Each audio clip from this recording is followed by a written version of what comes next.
So people who have bad credit and they don't want to carry a lot of cash may have a good backup plan here. Prepaid debit cards now making a pretty big comeback. But are they a good idea for everyone? Here's Lindsay Reiser.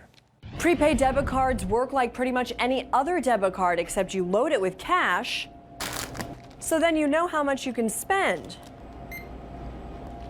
But is it for everybody?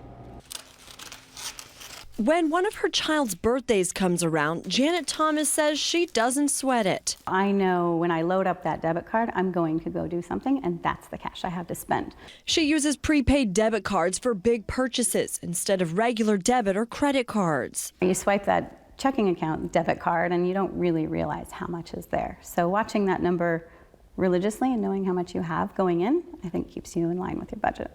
Prepaid debit cards are becoming more popular. A third of millennials have used them, according to a new TD Bank study. A lot of times people are a little worried about using cash. They're thinking, well, if I carry this wad of cash in my pocket, I feel like I'm going to get mugged or get robbed or someone's going to steal it from me. Well, then prepaid debit cards are your next best option. Chris Peach from moneypeach.com says these are a good option for people who have problems with overdrafting and charging too much.